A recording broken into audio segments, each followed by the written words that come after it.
Hi, it's Mark with CBI Solar. We're at the Sunchild First Nation Outdoor Education Center. We've got a microgrid set up at the site with the Victron and Pylontech equipment.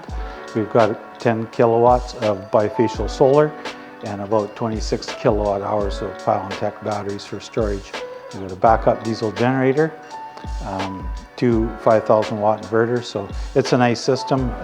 We've got remote monitoring. There is internet at the site. So we've been able to watch it. It's only been operational for a few months now.